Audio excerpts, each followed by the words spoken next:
Hey guys, it's lovely to have your company back here on my Crafter's Companion YouTube channel, where on this Friday evening, that's right, I'm doing this on a Friday evening, not sure as to when I'm going to be posting this tutorial. Obviously it doesn't really matter because when you're watching it, it means I've posted it, but I am doing it on a Friday evening. And yes, I'm kind of, it's been a little bit discombobulating all day today. I've been doing like 90 million things coming together, wanting to get another one filmed, which is what we're away to do. And I have got a couple of, well, got about an hour and a bit to do it because the, you know what I'm like, wrestling fan.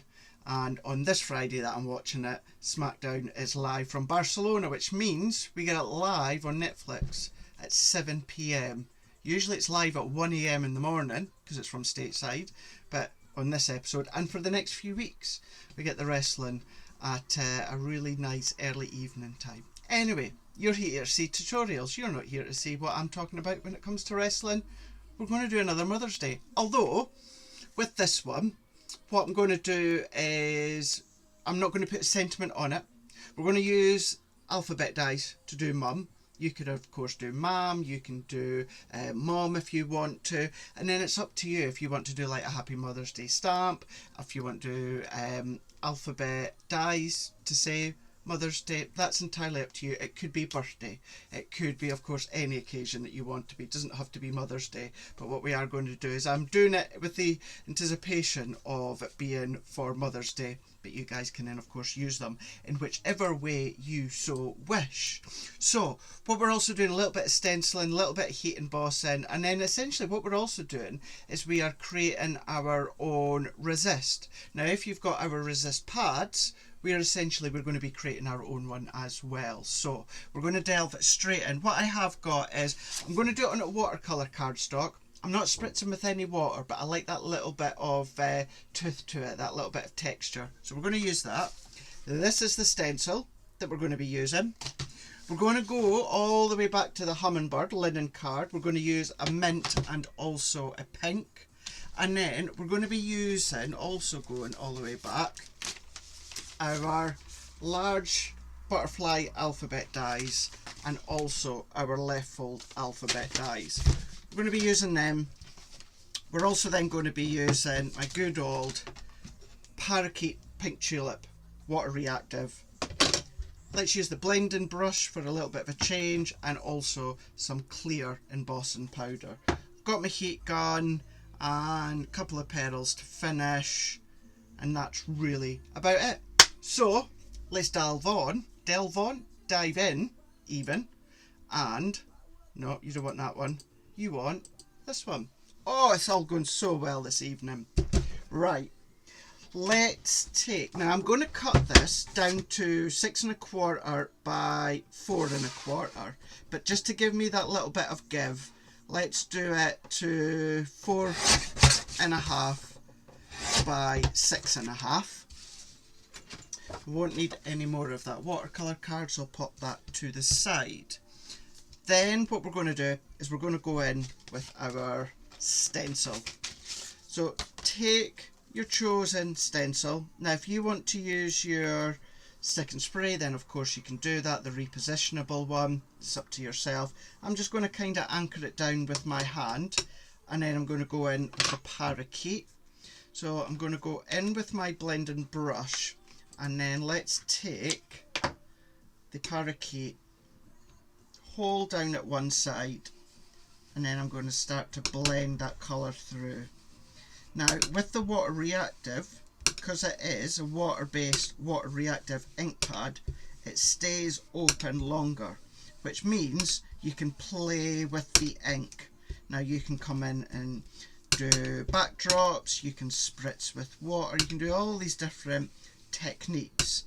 But what it also does, although it's not sticky to touch, because technically it's still wet, it's open, what's not going to happen is it's not going to, or sorry, what is going to happen, it's going to enable any embossing powder to stick to the actual ink itself.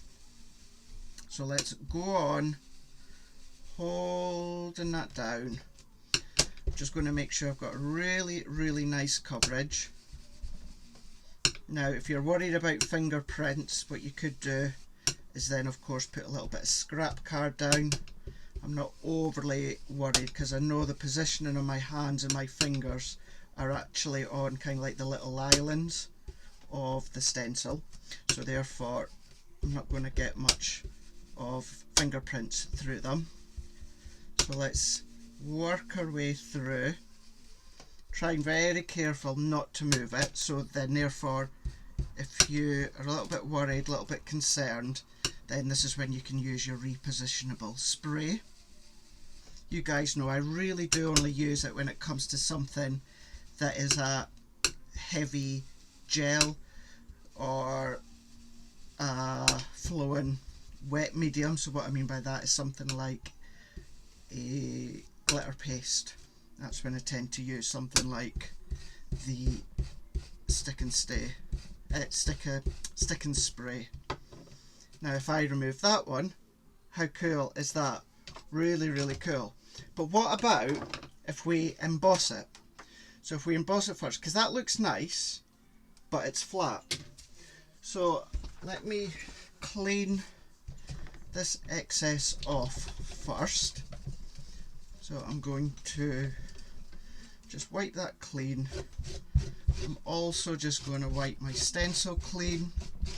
What you could do, put the stencil on a bit of cardstock, then wipe it clean, and then what you're going to get is kind of like a mottled, distressed, wet background, light within that parakeet, but in the layout design of your actual stencil. So let's bring in that bit of card again, and then I'm going to do the same again. Let's go 4.5 by 6.5. Don't need that little bit. Let me move those out the way so we can see our G2 in a moment. So for this base plate, this is why I always keep my top cutting plate uncut, because I like to use it for techniques like this. So I'm going to go in with my stencil, and then I'm going to go in with my cardstock, and then I'm going to go in with my embossing mat. We're going to go in with our frosted shim, and then our top plate, which is usually my cutting plate. So if I then feed that one through, so you can see that coming through.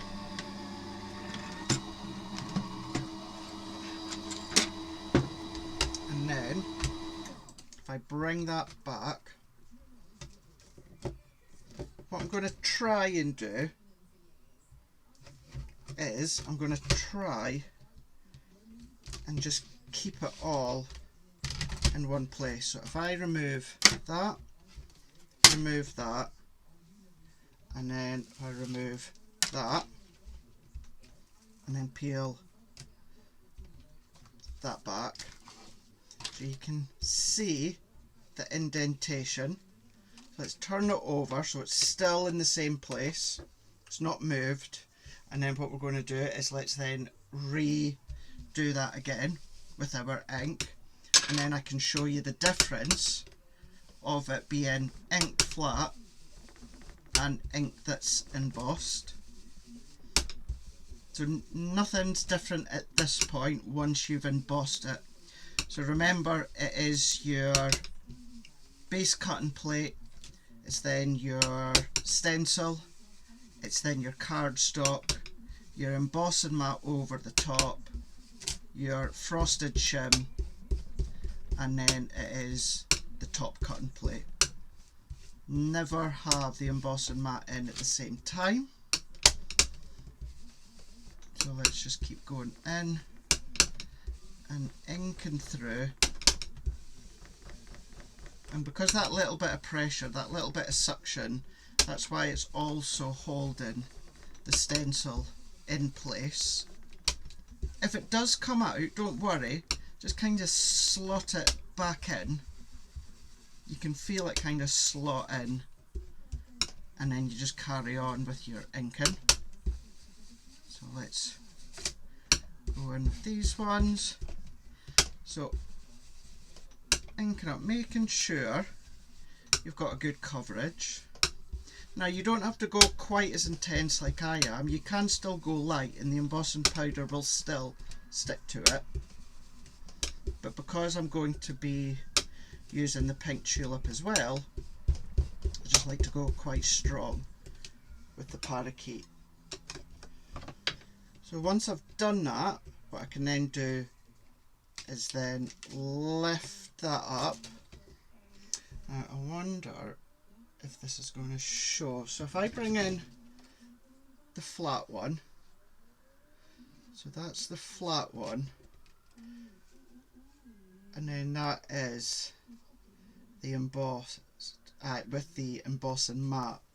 You can see on the back, when it comes to the front, see if you can see that difference. So that one there's the flat, that one there is the emboss with the embossing mat. So let's take, I'm going to bring in a bit of scrap card. Let me zoom back out here, and then I'm going to go in with my embossing powder. So let's go in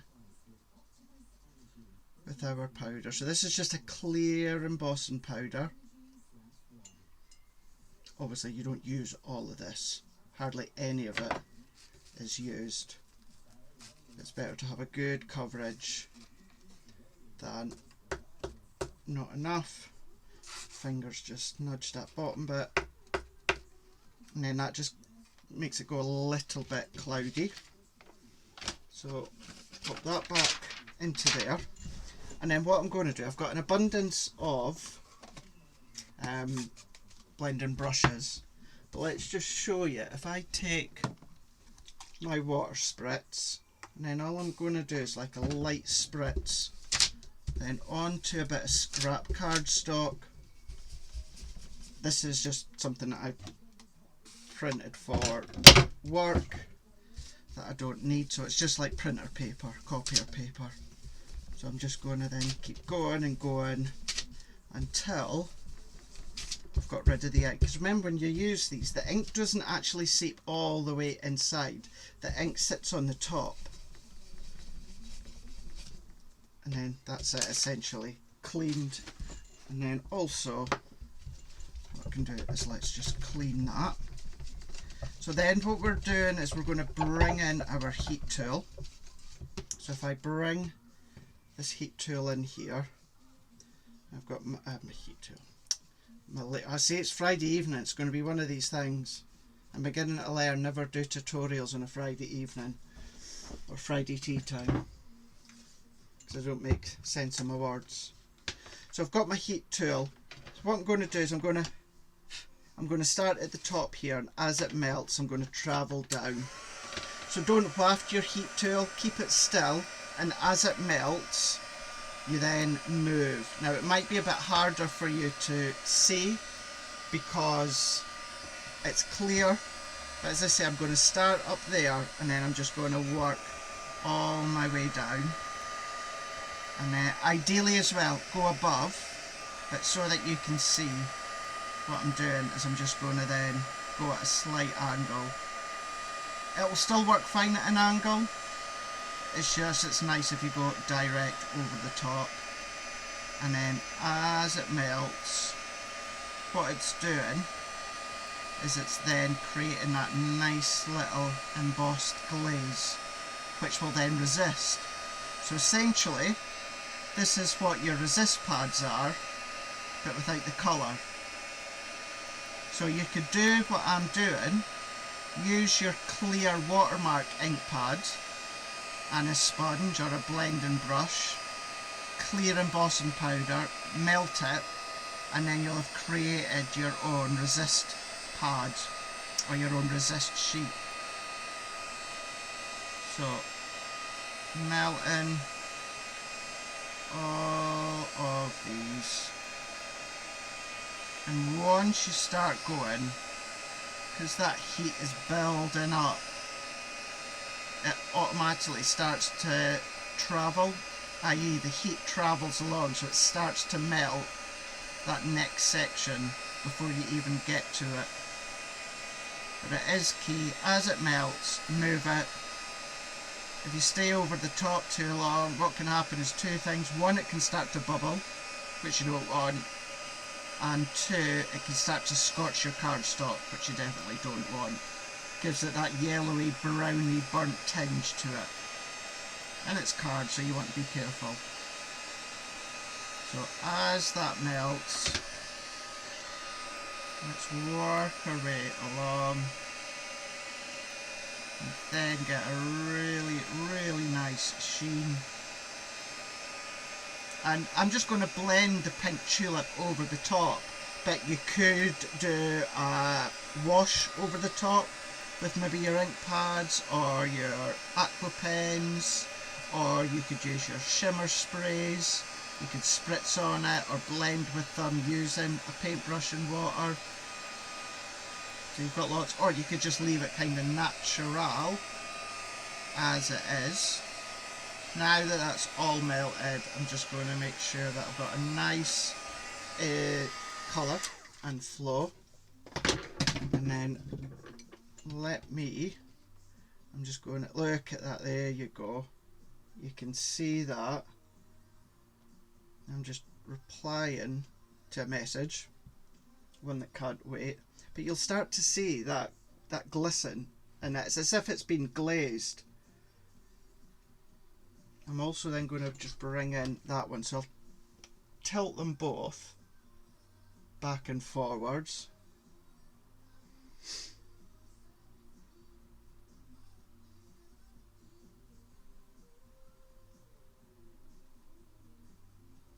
So if I bring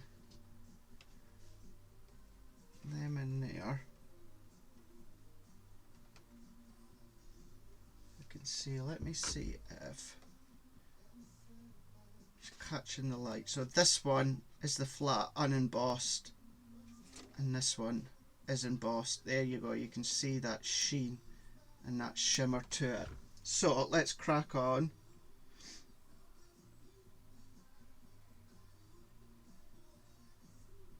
Through to the end.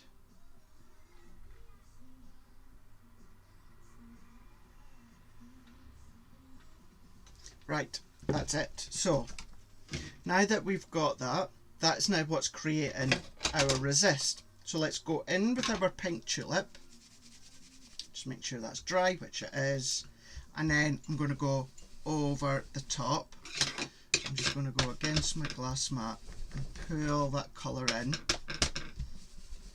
And that beautiful parakeet, which has been embossed,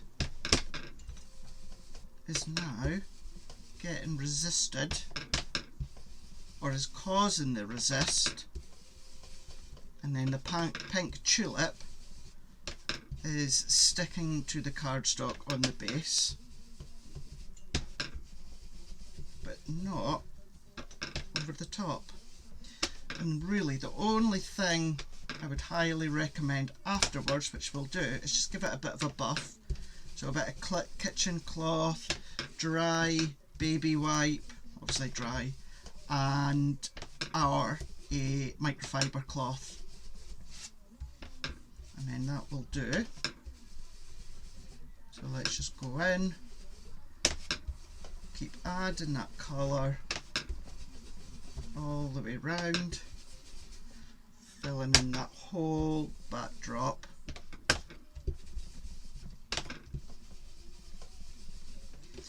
And then let's go, just make sure I've got nice coverage all the way edge to edge,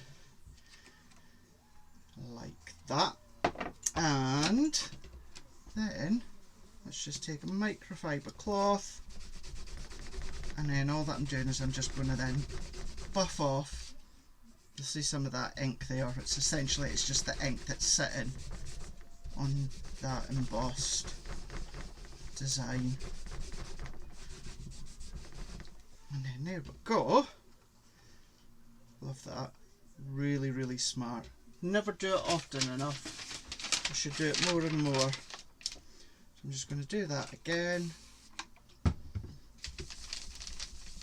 Let's just clean up, but because it's a pink tulip, it's not going to take much to then clean. Like that, and that's it. Won't need that one again. So I'm going to pop that away till the next time. Then let's actually just also clean my inky hands the best I can so that I'm not going to get any of the parakeet on my other card, although the rest of the cards that I'm using now is coloured linen. So there we go. So now that that is our main backdrop done, obviously as you can imagine the colours will be beautiful no matter which ones that you use, and you can do that with any, absolutely any water-based ink pad. The only one I wouldn't do it with is your quick dry, because obviously that dries quick and then therefore your embossing powders won't stick to it. If all you've got is quick dry, what you could do is you could ink through your stencil, because your stencil's a non-porous surface, so you can use your quick dry through them because the ink won't dry on the stencil, of course, and then while it's still in place go over the top with your watermark ink pad, and that will then enable you to stick your embossing powder. But that's what I was meaning before by cleaning it through onto a scrap bit of cardstock. You know, still your good cardstock, but a bit that you're not going to use, and then you can always use that another time as part of a backdrop. So now that we've got that, let me just pop that away, and then we're going to go into our linen card. Well, actually I want to chop that down first, don't I? But let's go in with my linen card, so that's handy because I want to use that. And then there we go. I want to use that mint. So now that I've got them, I also wanted to trim this down slightly, didn't I? So I'm going to go 4 1/4 by 6 1/4, but instead of cutting all the way straight there to 6 1/4, I'm just going to take just a little off each edge, and then 6 1/4 by 4 1/4, because you're left with a little bit of a harsher colour just on the edge. It's very subtle, but then if you cut some away on the other edge, that's when it's noticeable. So just make sure that you're trimming off of all edges. And then because that one is 4 1/4 by 6 1/4, I'm going to go just over the 4 1/4, just over 6 1/4, which is going to give me a really thin matting layer, which I want. And because this is going on a 5 by 7 card blank, what I'm going to do is let's do 4 3/4 by 6 3/4, and then let's do 4 1/2 by 6 1/2. So that'll go there, that'll go there, that will then go there, and then we can do our die cut words. So let's move that one out the way, move them out the way, and then what I'm going to do to save like gutting that, or to save going into another piece, let's do it from here. So So if you've still got these dies, what I'm going to do is use the M, and we will use that matting layer, but we'll do it shortly. And then instead of using the M, the U and the M again, because that will make it really quite big, this is where I'm coming in with my left fold alphabets. So M, U and M. So I'm going to come as close as I can.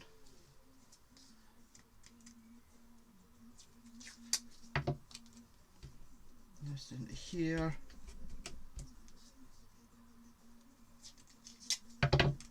And that into there. Just so that I know when I pop that in, I'm not going to see any of the gaps, which I'm not, which is fab. So let's go in with our Gemini. Let's go in with our plate.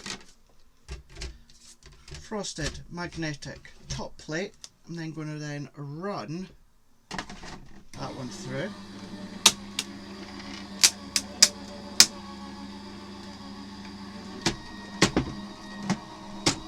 Run that one out and out. So if I bring that out,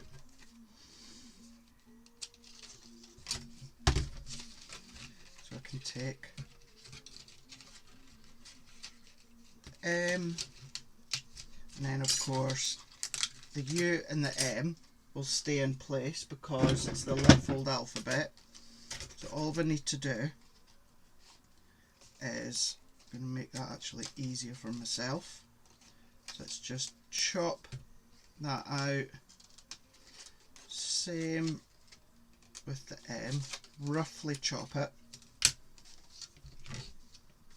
Take that one out, no one's going to know. And then we're just going to follow that embossed edge to give us our separate U. So if there's anyone that's new or relatively new but happen to have these left fold alphabet dies, I never ever ever do I use them in the left fold way. I always die cut them and then chop them out. So this time what I'm going to do, I'm going to do the same, but I'm going to take that tail, and instead of using the M die, I'm going to use the matte and layer die, and then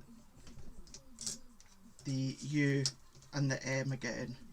So the M will have a matte and layer, and then the U and the M will have a drop shadow. But I am going to use the M again because we'll die cut out that butterfly a few times. That's then going to enable us to then kind of build up that butterfly.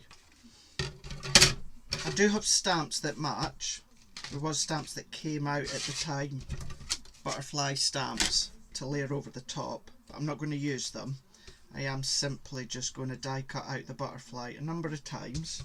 So if I bring that one in here, so that's going to be the M, and then when it comes to the U and the M, let's do what I've done before, although this time make it even easier for myself. So if I just chop that out, because no one shall see that, take that out, and then let's take that out, and then run along the emboss line. So I do love to use my little snippy scissors. You can use whatever scissors that you wish, as long as you feel comfortable.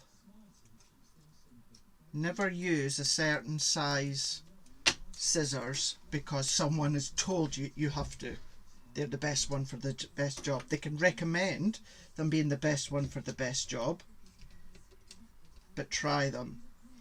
What I mean by that is there's many people that like fussy cutting, in the industry and will say you must use large scissors. No, you mustn't use large scissors. Only use large scissors if you find them more comfortable than you do with snippy scissors. It's what you feel comfortable using. That's what's important, not that you have to. So I've got a little offcut. So I'm just going to use my mini here. And let's bring in that M that's got the butterfly. I'm just going to do a couple of squares because there's already one butterfly there. To just make sure the card is over the butterfly.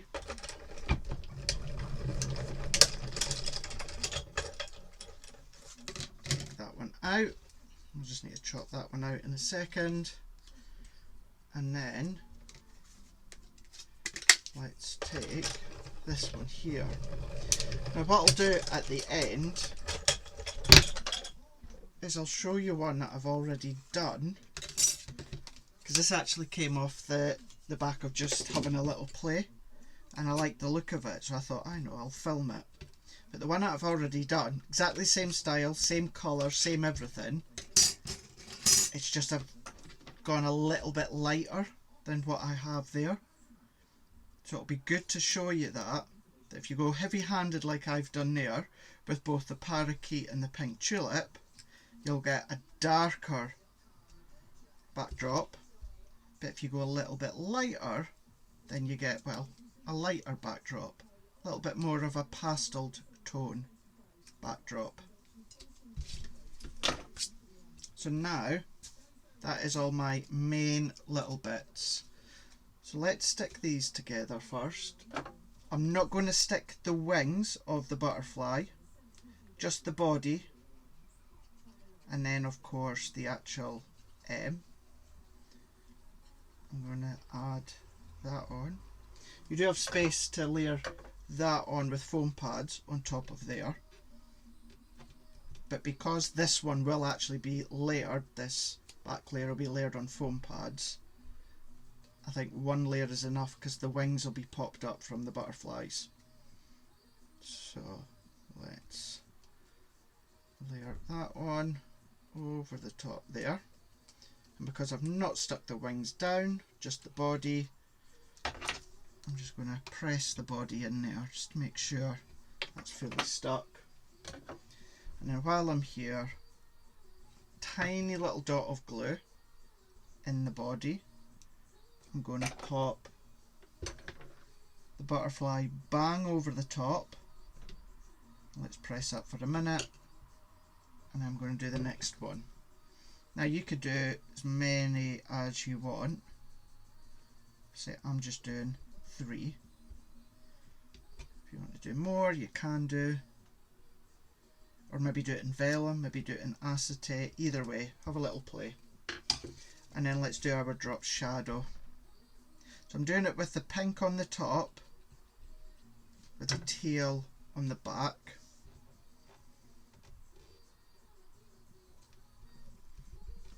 So let's drop shadow the U, and then let's drop shadow the M as well. So just a quick squiggle I should say. Because if you're using Stix 2's tacky glue or a Collal tacky glue, you do not need much whatsoever. There we go. So that is those ones. So let's start to layer these up now.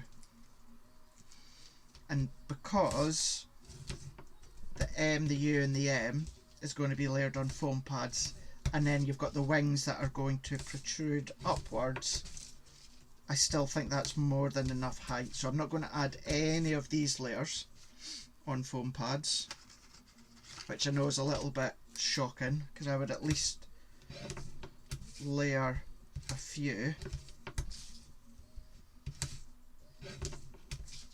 So let's work our way round. Do you know what I'm actually thinking? I'm actually thinking a white layer instead of that teal. I won't waste that teal, that can be my insert. I just think actually that pure white will elevate it slightly to just over 4 1/4, just over 6 1/4. I've not done this with the original one. So I'm just wanting to make sure I still see a little bit of pink. So let's trim that. Never underestimate the power of white or black. My poke tool. Can always trim a bit more once it's on if I need to. But yeah, I just thought because there's like speckles of white on the front, that would be nice to elevate it slightly with a white layer.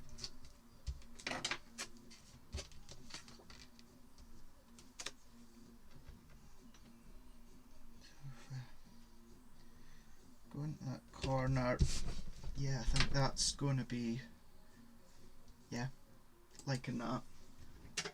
So just on that side there, all that I need to do is trim slightly.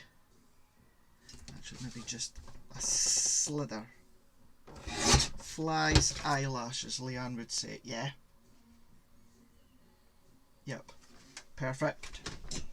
So while I've got my guillotine, what was that? So if I do, what's that, 6 1/4 by 4 1/4. Let's do 4 1/4, 6 1/4. This will be my insert.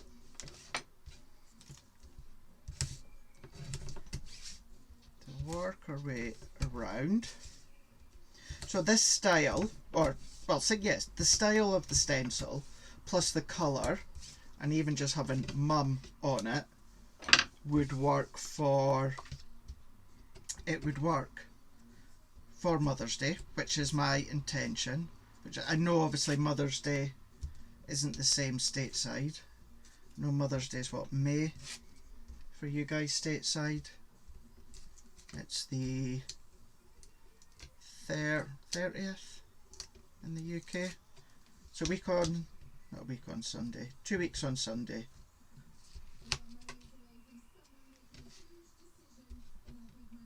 I really need to sort my poke tool. This is the one that I dropped, and it's got like a little angle at the tip, which does work in many ways, but sometimes if you try and pick the backing off of some things, it can be a little temperamental. If I get that at the right angle, acts as like a little pointer scoop and just points and scoops up whatever it is that you are taking off. Alright, so let's go into there. Yeah, that's a perfect size. Perfect size. Right, what I'm then going to do is I'm going to stick this on there and do them individually, mats and layers, because that's quite flexible, which that can then be causing a little bit of an issue when trying to line up. And also because of that, let's just jump to my tacky glue just to give me that little bit of a wiggle opportunity, like so. And then there we go. Let's just press that down. I'm going to go back to my tape for this one, all the way round, and then what I'm also then going to do is do one right across there, just to hold down any of the little loose bits that you see. You could always just chop them out, You know, if you don't want it to be that messy, even although no one's going to see it, apart from yourself, knowing it's there, if you don't want to do that, then all you need to do is just chop them out, or use your V-blade paper trimmer, or a craft knife and ruler, or a rectangle nesting die. You've got options. So there's that one onto there, and then let's take that one off there. The funny thing is I've got another toolkit where these poke tools came from.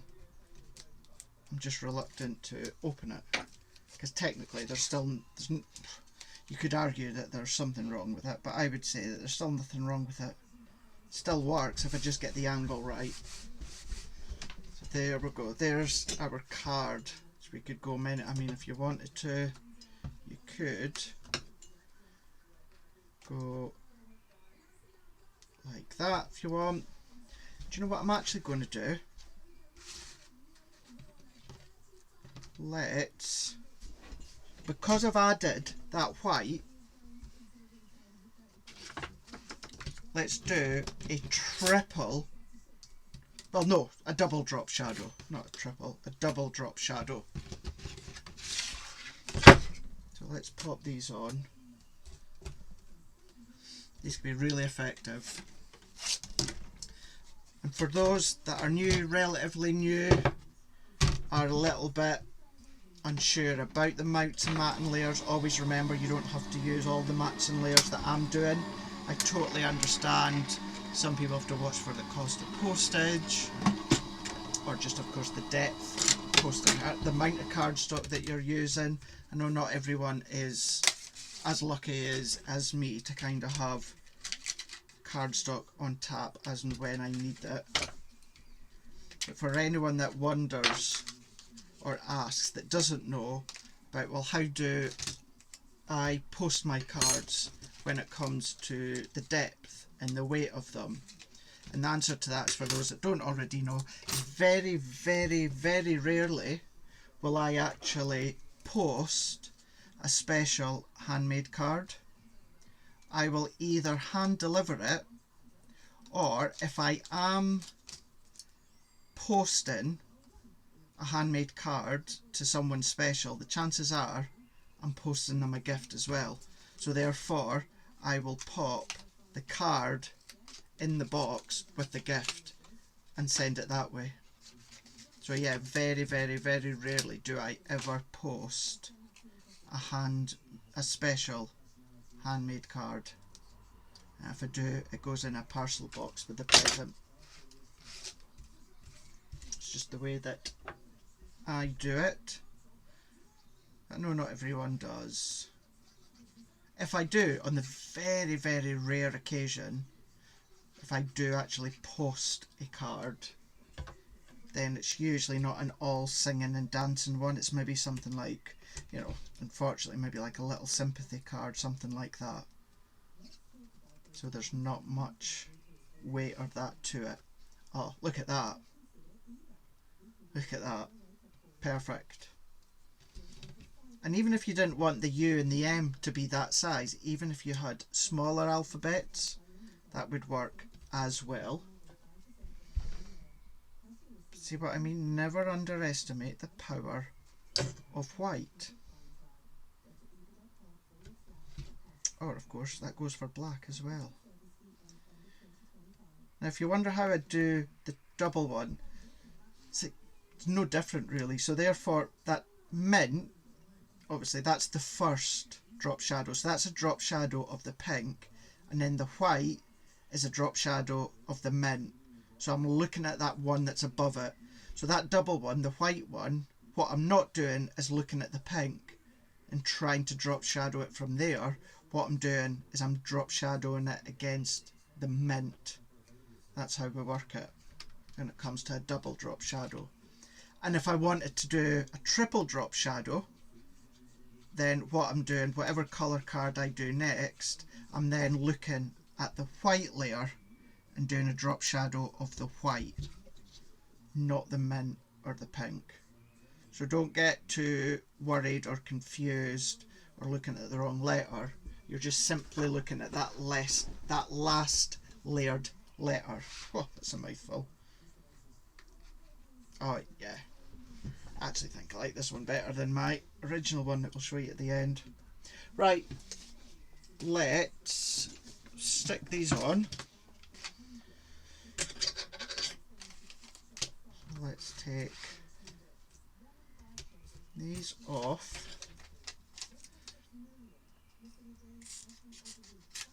here. So if I pop them onto there, so that can then get a little bit thinner. You could use your foam on a roll, or I've also got my foam strips there I could be using. Let's just use those. So there's that. And then the same here. Let's just make them just a little bit thinner, because these are thinner. Let's go into there. And alternatively, if you like this style of card but you don't necessarily want to do that background, then that could be pattern paper if you want it to be. It doesn't have to be inky background. Or alternative is do the inky background, just don't do the heat embossing if you don't want to. So you've always got adequate scope to skip layers, miss layers if you want. There we go. Yeah, happy, really happy with that one. So let's position them into there. Yep. So let's take these off. Now what I'm going to do, although I've done heat embossing in that, just because some of the layers might still kind of technically be wet, even although we've used our heat tool, and it's probably actually dry by now, but just to make sure, I'm just going to pop some tacky glue onto the back so it dries through all of the layers, so into the foam and through the embossed layers. So I'm going to do that again. So it really is simple squiggle. There's the U, and then if we take the M, small m, and do the same. Let's go into there. Just kind of making sure kind of roughly that same depth side by side. And then let's go into our pearls. So these were the relatively new, well, the time of filming this, they're the new ones. So I'm going to go in with the largest ones, and then there we go. I thought I seen one fall away. And then just above the M, let's do dot, dot, dot, dot, dot, dot. And then let's pick them up, and then them up, like so. Nudge them into place. So go into that one, and then that one as well. And then the only thing we need to do is fold out the butterfly wings. I want to make sure that I put these away just now, otherwise I might end up knocking them over and they'll go everywhere. So let's lift. Let's start where you might need to prise them up if the glue's kind of seeped under ever so slightly. But that's fine. Just lifting them up. There, there, and there. And then there, there, and there. There we go. There we are. So there. Pink and mint. So that is using pink tulip, parakeet, linen cardstock is from the Hummingbird collection. Our stencil is the 7x7. And then the butterfly alphabet dies and the left fold alphabet dies. So let me also then come in forward for you to see there. So if I bring that one in, there you go. Let's come in that way. Beautiful card. And then if I show you, let's go overhead and then I'll show you the one that I've done earlier on. And the only difference was I didn't add the white matting layer and also that white matting layer at the back. So I like the lightness of that background, but I like the overall looking colour style of this one. So if I was to redo it again, I would do this style, this colour combination, but with a lighter background. But either way, you've got really, really nice card for mum, for Mother's Day, or for any celebration day. Or of course, that could be, you know, sis or gran, could be a number of different. It could just be a thank you card if you wanted it to be. So there we go. I hope you enjoyed that one. 5x5 card, and it's not actually too thick. The butterfly wings will then of course press down, of course, so it's not as if they are going to stay high for long to cause extra thickness in an envelope. You won't need to worry. So hopefully you enjoyed that one. Let me know in the comments below what you think, and if you do make this, if you replicate it or change it up, whatever you do, then if you post it on social, do feel free to tag me. It'll be great to see. Rightio, I am off to tidy up, head downstairs and enjoy the wrestling. Have a lovely, lovely rest of the day, or have a lovely rest of the day or day, depending on when of course you're watching this video, and I will see you again very soon. Toodles.